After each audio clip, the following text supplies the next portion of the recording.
Father in heaven, we ask that you bless us now as we consider the Scriptures and as we consider what they may mean for us. We ask this in Jesus' name. Amen.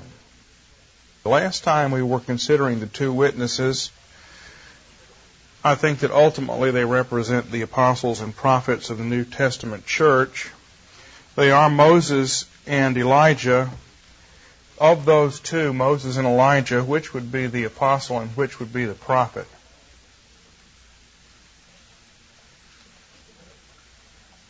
Well, Elijah was a prophet, so by way of exclusion, Moses would be the apostle, and Paul in Hebrews tells us that. But we'll come to that as we go. Let me just begin again in chapter 10, verse 10, and we'll read from there. And I took the little book out of the angel's hand, John is speaking, writing, and I ate it, and it was in my mouth sweet as honey, and when I had eaten it, my stomach was made bitter.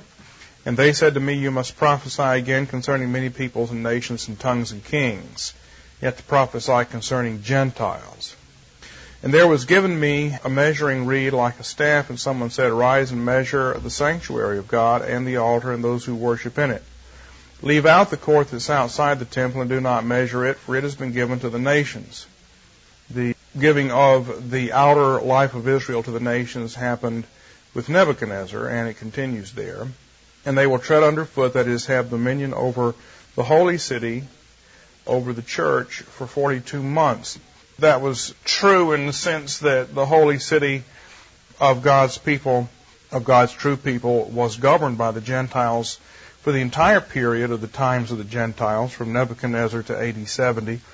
But this trampling underfoot for 42 months seems to refer to the same period that Nero and Rome persecute the church, which is going to happen.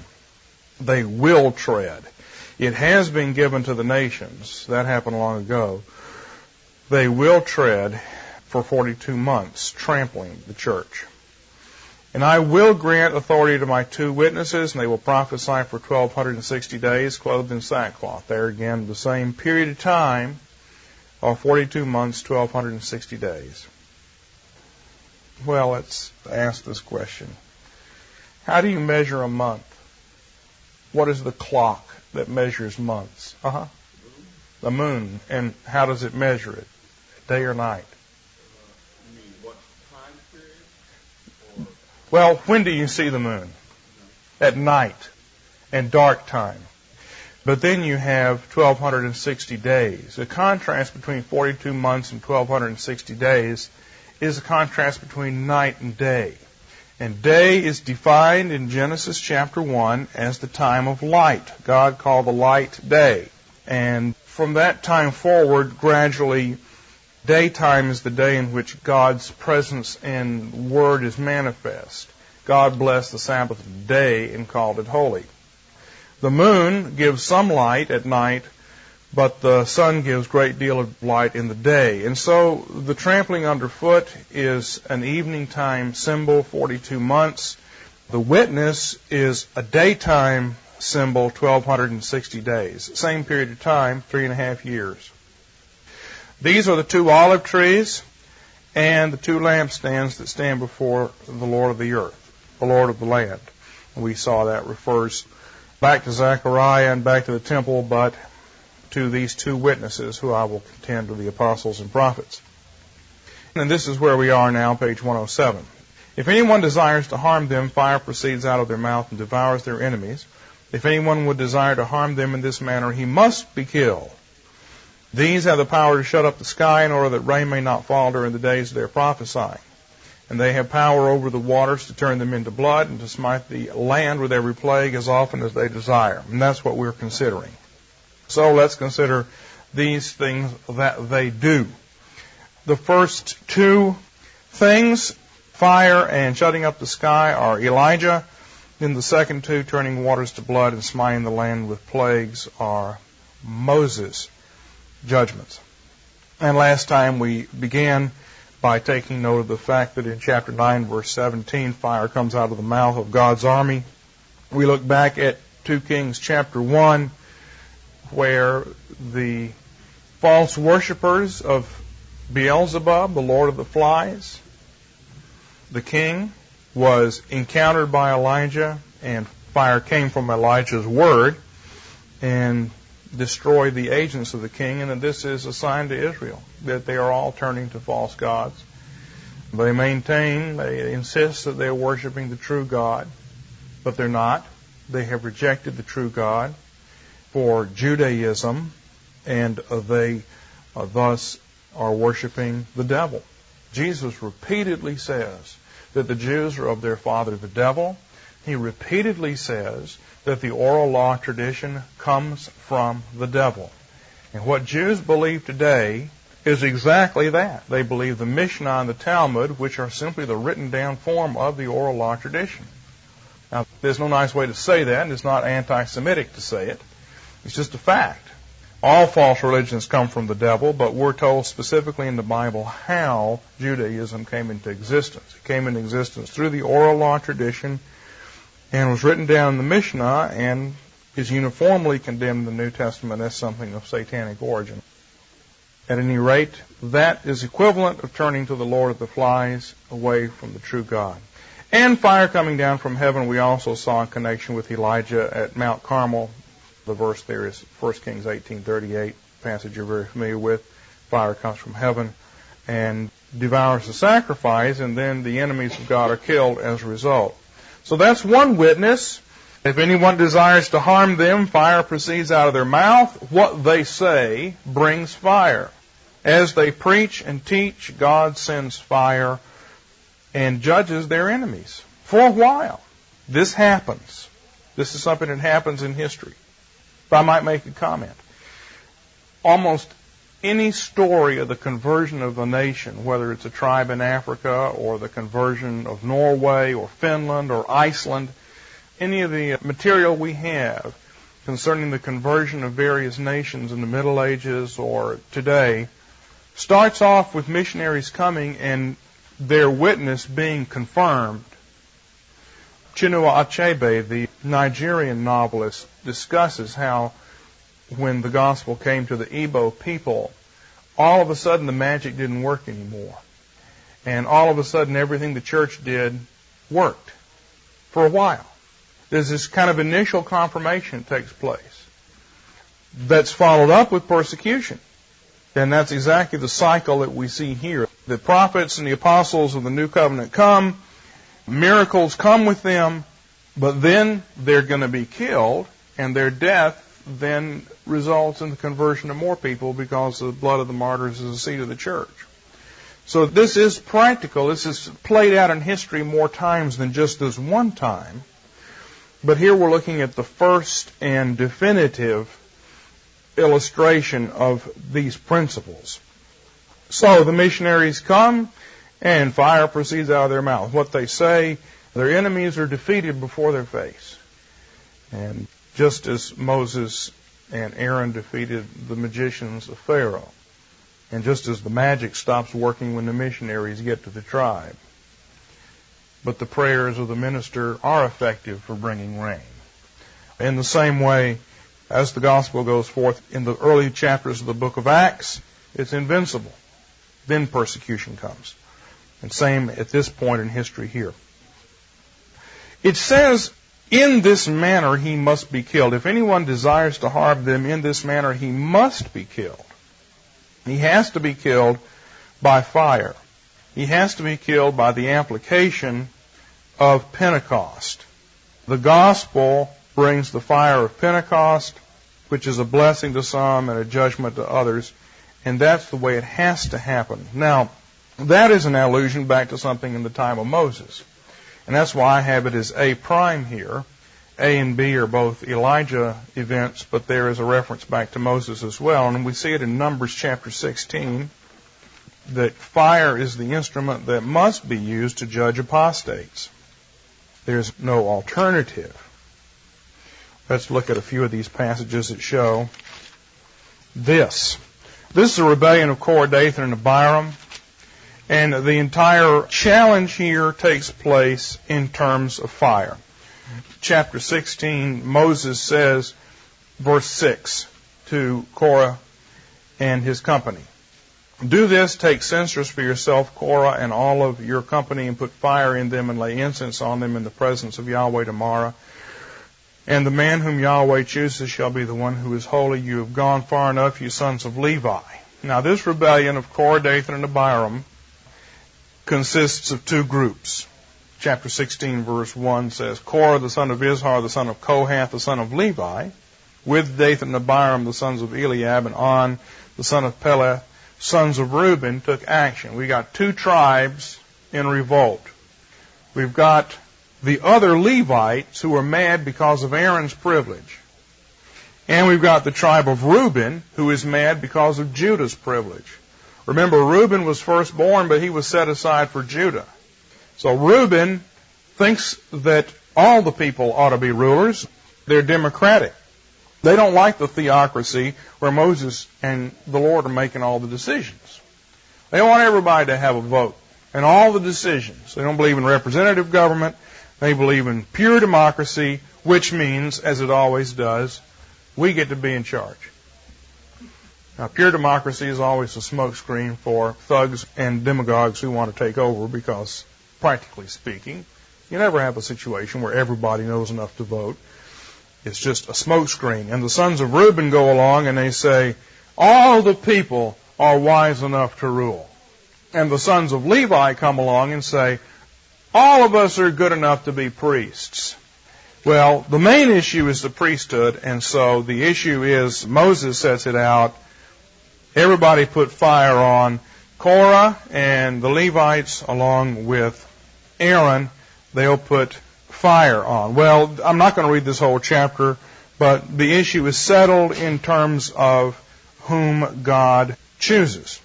Chapter 16, verse 20, they all bring their incense before God.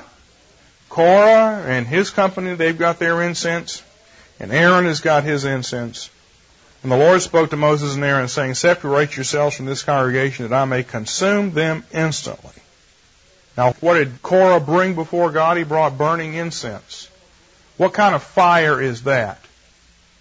Holy fire or strange fire? Yes, we've already had this happen once. The two sons of Aaron, Nadab and Abihu, burned incense and brought strange fire. And what happened to them? Flaming sword of the cherubim toasted them. That's in Leviticus 10, 1-2. Now it happens again. Strange fire. And God says, I'm going to burn up the whole congregation because of this. And so Moses says, look, let the earth open up and swallow them alive. And it says in verse 35, fire also came down from Yahweh and consumed the 250 men who were offering the incense. Now this is the way you have to be killed if you commit this kind of blasphemy. Nadab and Abihu have to be burned up by God. Sodom has to be burned up by fire from heaven. The wayward daughter has to be burned up. Leviticus chapter 21, verse 9. Also the daughter of any priest, if she profanes herself by harlotry, she profanes her father, and she shall be burned with fire. Now that's right in the background of Revelation, the burning up of Jerusalem, daughter Zion, daughter Jerusalem. The fact that daughter Jerusalem is burned up with fire is because she is the daughter who profanes her father and is to be burned up by fire. This does not mean, by the way, that a priest's daughter who plays a harlot is burned alive. In the Old Testament you read about people being hung up on a tree. Were those people hung up alive? No, they weren't. They were killed by stoning, and then their bodies were nailed up or put up where the birds could eat it. Now this girl is stoned to death, but then her body is burned. So again, fire has to be the way in which the false bride, the false daughter, the harlot, the Jerusalem, the mother of harlots because after all, she's the daughter of God the Father. She is the daughter of the priest. You have to be killed that way. It's the ultimate form of being killed. Being stoned is bad. Being burned alive is worse. Or just being burned up. You could also look at Deuteronomy chapter 13. You'll find that the city that apostatizes is burned up. Why don't we continue to look at these things? I want you to see some of the connections here. Deuteronomy 13, verse 12. If you hear in one of your cities, this only applies to cities now. A city is an environment that has a fence or a wall around it. If you hear in one of your cities that Yahweh has given you, that some sons of Belial have gone out from among you and seduced the inhabitants of the city, saying, let us go and serve other gods, which you have not known, you shall investigate and search out and inquire thoroughly. And if it's true, and the matter established that this abomination has been done among you, you shall surely strike the inhabitants of that city with the edge of the sword, utterly destroying it, putting it under the ban, and all that is in it and its cattle with the edge of the sword, and you shall gather all its booty into the middle of the open square, and burn the city and all its booty with fire as a whole burnt sacrifice, or really as an ascension to Yahweh your God, and it shall be a ruin forever. It says you'll burn the city with fire as an ascension offering to Yahweh. How'd they burn the city? Someone like to describe how it was done? Gathered all the stuff in the middle of the city, and then they lit a match and burned it up, right? Not if it's an ascension offering to the Lord. Where'd the fire come from? Came off the altar. God's fire. The same fire that came down and lit on the altar. See, God lit the fire on the altar. This is God's judgment. You've got to have a priest come and bring this fire here. Now, if you want to see an example of this, read Judges chapter 20, where the town of Gibeah, they raped this woman to death, remember? And then the Levite chops the woman in pieces and mails her out to the 12 tribes. And the tribes all gather, and they say to the Gibeahites, bring out those sons of Belial. And the Gibeahites say, no, we're all going to stand together. And so they go to the tribe of Benjamin and say, deal with the town of Gibeah. And the tribe of Benjamin says, no, we're all going to stand shoulder to shoulder with them. So they make war on Benjamin, and we read that the town of Gibeah was burned up and that the smoke ascended to heaven as an ascension offering. So it's the same idea. The city that is a false daughter, daughter Zion, daughter Gibeah, daughter whatever this city is burned up with fire. That is the way you must be dealt with if you apostatize. Not all the death penalties involve fire, but the ones involving blasphemy in this particular high-handed way do. And so you see the depth that's behind this statement. In this manner he must be killed. It has to be the cherubim fire. It has to be the Pentecost fire. It has to be God's fire. Now, why is that? Well, obviously we've said enough to say the fire is God's fire. If we stone somebody to death, we throw the stones. But who lit the fire on the altar? God did. And when the temple was set up, God lit the fire on the temple altar. And it stayed there. It's the perpetual offering. That fire didn't go out, and then they light another fire. No, this fire is kept going all the time because it's God's fire that consumes His sacrifice. And so it has to be God that destroys these enemies. God avenges them. Fire comes from their mouth in what they preach, but God's fire stands beside it, and that fire ushers them into the lake of fire, which is before the throne of God. Revelation 14 says 11, the smoke of their torment goes up forever and ever. They have no rest day and night. Oh, verse 10. If anyone worships the beast in his image, receives a mark on his forehead or on his hand, he will drink of the wine of the wrath of God, which is mixed in full strength in the cup of His anger, and he will be tormented with fire and brimstone in the presence of the holy angels and in the presence of the Lamb forever. The lake of fire is right in front of the throne of God, and the wicked are going to spend eternity in God's presence in that sense. Utterly banished in one sense, in the presence of God in another, and always in the fire. So, by fire you must be killed. Seems an odd phrase until you consider it.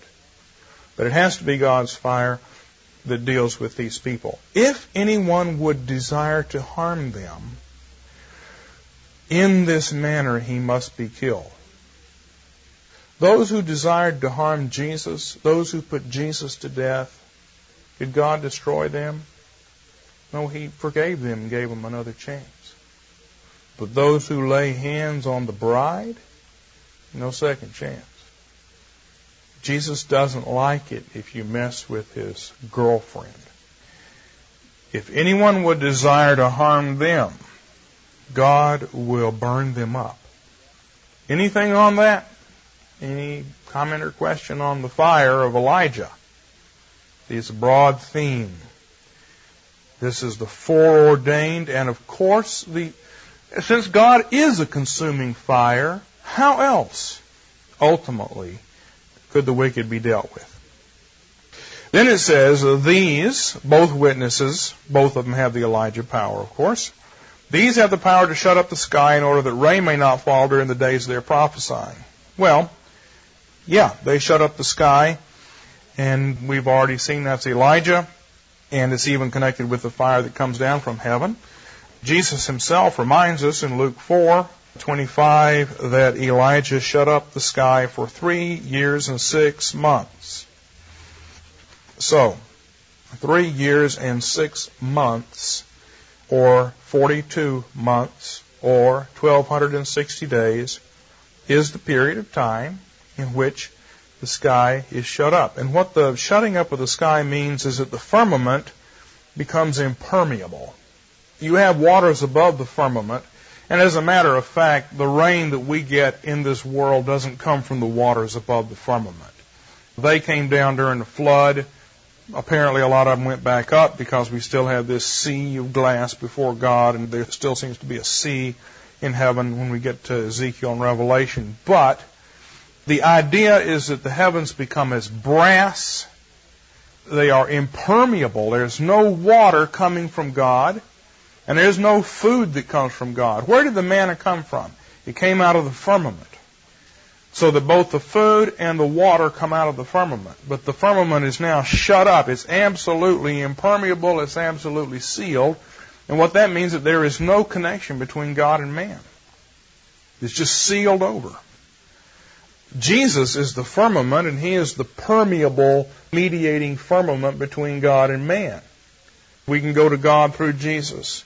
We can go to God through the sacrifices. But if the heavens are sealed over, then there's no way to get to God.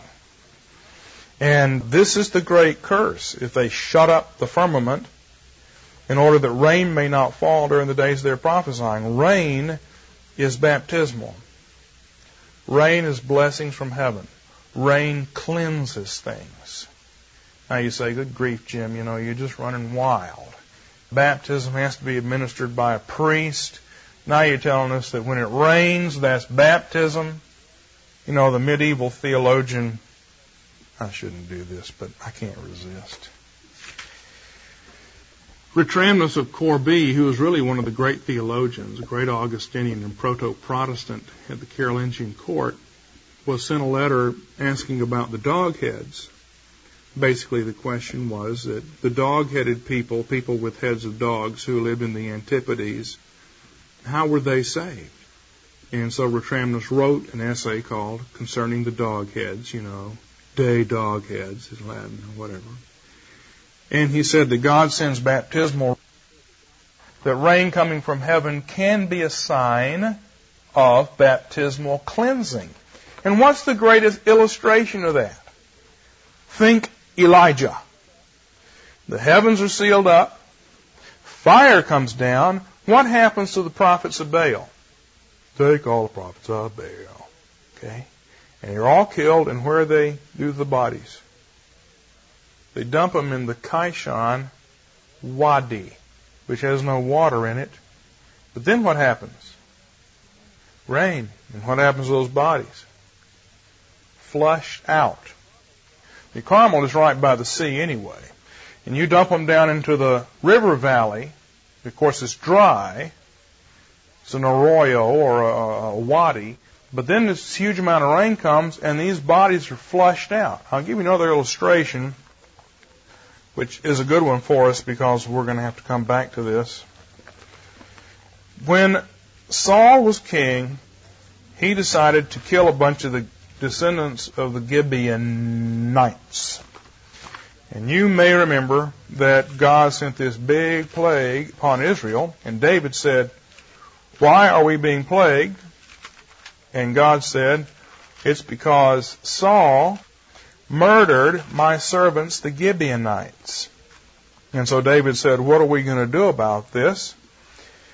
And God said, "Well, you ask the Gibeonites what they want." The Gibeonites said, "We want 7 of the sons and grandsons of Saul put to death as eye for eye and tooth for tooth." Now that's a complicated story, but 2 Samuel 21, verse 9 is where I'm going to pick this up. David gave the 7 sons and grandsons of Saul, 7 altogether, into the hands of the Gibeonites, and they killed them and then hanged them up in the mountain before Yahweh. Now, what is the mountain before Yahweh? How come I come up with all these hard questions, huh? Where do these questions come from? The mountain that's before Yahweh. Here is Mount Zion. Here is the temple. Which way does the temple look? Yeah, we got it. It faces east. And so what's the mountain that's over here on the east that is in front of the temple? Olives. So they are put to death up here on the Mount of Olives. Interesting, isn't it? They hanged them up. They nailed them up. This is where Jesus was crucified. You know how we know Jesus was crucified here? Because the centurion could see the veil of the temple being ripped. And the only place you can stand to see that is exactly due east of the temple, which means Jesus was crucified on the Mount of Olives. You can go to Jerusalem and they're going to show you 3 or 4 different supposed crucifixion sites, all of which are wrong. The Bible itself tells you that he was nailed to a tree up here. He was probably not put on a cross, but the cross piece was nailed to a tree. It always says he was nailed to a tree. He carried the cross piece. The cross piece was nailed to a tree on the Mount of Olives, probably an olive tree. And we talked about the olives last time, and the olives being a sign of holiness. Right here, this place called Golgotha. You know what Golgotha means? It means Goliath of Gath, because this is where David put Goliath's skull. It says David brought Goliath's skull back to Jerusalem and set it up. Golgotha, Goliath of Gath. That's where it comes from. And this is where Goliath's skull was. It was out here on the Mount of Olives. All of these things tie in. There's a huge amount of stuff that ties in here. It'd be fun to study it, wouldn't it? But we're not gonna. We're just gonna allude to it. And then you can go home and study it. Well, it's the same place right out here, due east of Zion and the Mount of Olives, where these men were hanged up. They were nailed up there. They were crucified up there. They were killed first, but then crucified out there.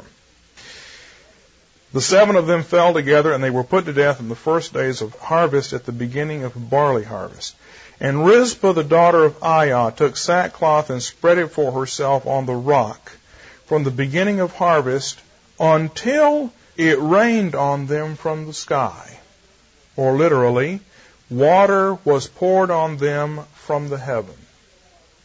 And she allowed neither the birds of the sky to rest on them by day, nor the beasts of the field by night. You see, the reason you exposed people was so they could be eaten up by the birds and the beasts, and that was the curse of the covenant. Instead of being inserted into the Holy Land, you were left out to be eaten up by the animals. And she drove them away. Who else drove away the birds that were coming down on carcasses? Abraham. That's right. And Jesus says, the birds will come and there will be no one to drive them away. He says that to the Jews. Since they don't respect him and Abraham anymore, nobody's going to drive the birds away when they come from them. But Rizpah here, she's like Abraham in the sense that she protects the bodies of her children and her relatives here. And when it was told David what Rizpah, the daughter of Aiah, the concubine of Saul, had done, then David went and took the bones of Saul and the bones of Jonathan his son from the men of Jabesh Gilead, who had stolen them from the open square in Bethshan, where the Philistines had hanged them up on the day the Philistines struck down Saul in Gibeah, in Gilboa. And he brought the bones of Saul and the bones of Jonathan his son from there, and they gathered the bones of those who had been hanged up. And they buried the bones of Saul and Jonathan his son in the country of Benjamin in Selah, in the grave of Kish his father. Thus they did all that the king commanded, and after that God was moved by entreaty for the land. Now, why was David able to say, this judgment has gone far enough? What was the sign that the judgment had gone far enough? Rain from heaven. Cleanse the situation. Now, we're going to find that the two bodies of the two witnesses are going to be left open, exposed in the square, and so that's why I wanted to read this whole story, because this business of judging them and leaving them out to be eaten by the birds is going to come up in just a few verses here in Revelation 11. But the main thing here is the judgment situation continued until rain came from the sky. Rain falling out of the clouds is a symbol of the baptismal rain that comes from the glory cloud, from the waters above the firmament. Baptism is water from above. The waters above, not the waters below. So we believe, and I believe the Bible teaches. So the rain is shut up. The blessings of God are shut up here by the Elijah power of the two witnesses. These have the power to shut up the sky in order that it may not rain during the days of their prophesying. This is a time of judgment. The blessing from God is held back. Now, practically speaking, I believe what happened during this period, which is about AD 64 to 68, it's shortly to come to pass, the Jews came under increasing distress. There were revolts. The Romans sent in armies to put down the revolts. And you know what happens? You get, a few hotheads. Well, let's put it to you this way. You get 3 or 4 guys go out and murder abortion clinic doctors. And what happens? Janet Reno sets up a task force to investigate the conspiracy. And she throws innocent women in jail and keeps them there month after month because they're coming down on everybody connected with abortion, anti-abortion movement. Same thing happens in Israel. You got your zealots and your hotheads. They go out and kill a few Roman soldiers. The Romans send an army in, and all kinds of people suffer. Women get raped. Well, I don't know if the Romans did much of that. They had a lot of self-control motif, but I'm sure it happened some. And people are killed who are innocent, and things get worse and worse and worse. It only takes a few people to make it bad for everybody else. If they go up against the government and all the government knows to do is to come down on everybody. And what happened during this time is the situation for the Jews got worse and worse. And they got madder and madder. And soon they're going to just take it out on all the Christians. And when people get mad and they can't take it out on anybody else, they take it out on people who are weak. Take it out on somebody. You know why women get beat up so much? Why there's so much wife beating by husbands? Why do you women get beat up, huh? You want to give a testimony here? They're relatively small and weak. But the reason that we beat up on our wives is because when we go to work, the boss beats up on us. And men are frustrated and unhappy, they come home and take it out on their wives. They come home and drink, and then they take it out on their wives. All of you women know this, right? Well, actually, I don't think anybody in here has probably experienced that, at least I hope not. But that is why. And that's what's going to happen with these Jews. They continue to rebel against Rome. Rome comes down on them harder and harder and harder. And they say, let's beat up on the Christians. So they do. And they're going to kill the witnesses, and then they're going to kill the 144,000. But what's happening? Well, the heavens are shut up. The blessings are shut up. Judgment is coming. Reading a few minutes that 2 prophets tormented those who dwell on the earth. The more they rebel against Rome, the more the Christian prophets are out there saying Rome is not the problem. Your heart is the problem. People don't want to hear that. And as they get hungry and as they suffer, they get a short fuse. Frustrated people fly off the handle and hurt others. All of these dynamics are coming into play. So it doesn't mean that it did not rain at all in Israel for 3.5 years. But it goes back to the symbol of God shutting off the ordinary blessings of life that would come to people so that they get more and more frustrated. And they're going to either have to repent or else they're going to make scapegoats out of those near them. These are the two Elijah aspects. Now we can look briefly at the two Moses aspects. Chapter 11, verse 6b. They have the power over waters to turn them into blood, and secondly, to smite the land with every plague as often as they desire. One thing to notice here, in case you didn't notice it, we can shut up the sky, we can smite the earth, and we can curse the waters. And this is the entire world. Heaven above, earth beneath, waters under the earth. Turn waters to blood as the first Egyptian plague. You may remember that it wasn't just the water in the Nile that turned red or bloody. You know, the neo-evangelicals, they want to say, well, the water became red. You know, there was just a whole lot of red dirt in the water at that point coming down the Nile. And if that were true, they could get the water from other places. It wouldn't have affected their other water. But we're told in the text that when they went home and got their jug of water out of the fridge, it had turned to blood. And if Jesus turned water to real wine as his first miracle, I think we have to see that Moses turned water to real blood as his first miracle and not shrink away from it. The point is that all the old water had become blood, and they had to dig new water to drink. The old life is gone. You have to go into the new life. And that's what it says they did. They dug around and got new water to drink. And they didn't understand what it meant. Some of them did. As a sign against the Gentiles, we've already seen water become blood in Revelation 8, verse 8. The second angel sounded, and something like a great mountain burning with fire was thrown into the sea, and a third of the sea became blood. That's judgment on the Gentiles in the second trumpet. And similarly in Revelation 16, verses 3 to 7, we find judgment upon both Gentiles and Jews, but particularly on the Jews here.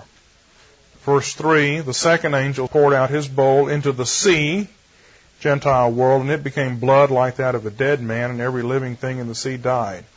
The third angel poured out his bowl onto the rivers and springs of water. That's the sanctuary. Remember, the Garden of Eden, the priesthood. And they became blood. And I heard the angel of the water saying, Righteous art thou who art and who wast the Holy One, because thou hast judged all things. And they poured out the blood of saints and prophets, and thou hast given them blood to drink. Yep, they deserve it. So, turning waters to blood is a symbol through the book of judgment upon both Jew and Gentile. And it means death. It means their culture's dead. God's design for the Egyptian civilization was just marvelous, because they had this one river running through the country. Here's Egypt right here, and there's this one river that runs up through the country here, and all of the Egyptian livelihood depends on this river. All of it. Their economy is exclusively based on this river. The farming is all along here, and they grew lots of food. Remember, during the famine, it didn't affect them because their water supply was not dependent on rain.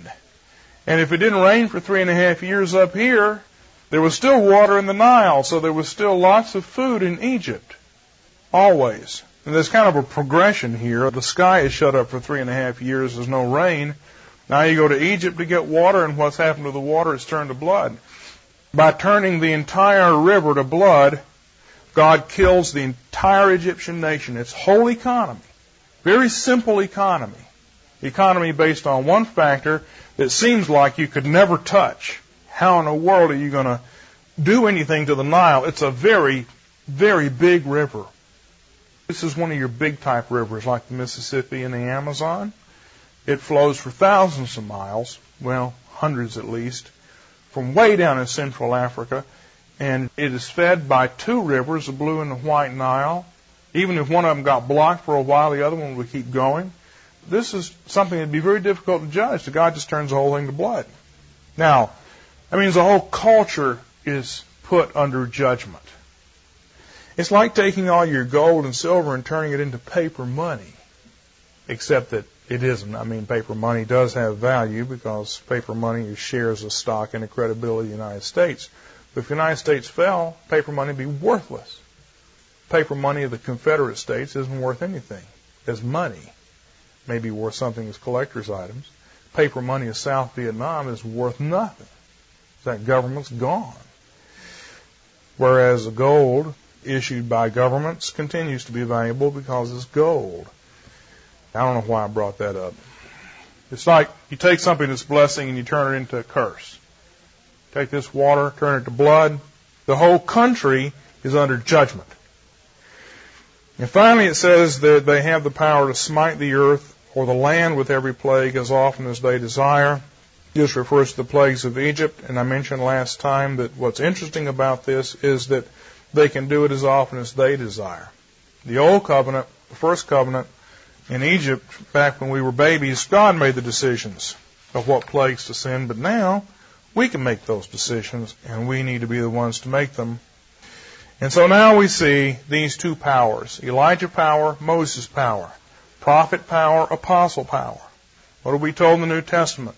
The church is built on the apostles and prophets, Jesus himself being the chief cornerstone. How did Jesus become the chief cornerstone? He died. And how do the apostles and prophets become the other foundation stones? They die. When they have finished their testimony, the beast that comes up out of the abyss will make war on them and overcome them and kill them. Foundation of the church, the first stone, cornerstone. The cornerstone does several things. First of all, it tells us where the building is going to be built, because it's the first thing you set in place. The size of the cornerstone determines how big the building is going to be. You're going to have a big building, you're going to need a big stone. The position of the stone indicates where the angles are going to be. You put it this way or that way. The cornerstone determines everything. Then you got to have the other foundation stones around the building. Then you got to fill in, you got to cement in the whole floor, and then you can build. Now these three steps are what we're seeing here. Jesus dies, the apostles and prophets die to form the rest of the stones around, and then the first fruits church dies to form the pavement of the entire building. And then we come to after AD 70. And these are the steps here. We are looking at the testimony of the apostles and prophets. They are going to die. After they die and they are resurrected and caught up to heaven, then the first fruits church is martyred. And they are caught up to heaven and rule with Christ. But we'll see that as we go. Any questions over today's lesson? Next time, we will continue on. Let's close in prayer. Father in heaven, thank you that you rule history, that you govern fire, that you govern water, that you govern the earth, that you govern the sky, and that you govern them all for our good, that you avenge the blood of your saints, and that you've given to the church the right to appeal to you and govern. Help us to have the wisdom to know what kinds of things to ask for in our day, that we might rightly communicate to you what we think needs to be done, and that our society might change, and that our land might be healed. We pray in Jesus' name. Amen.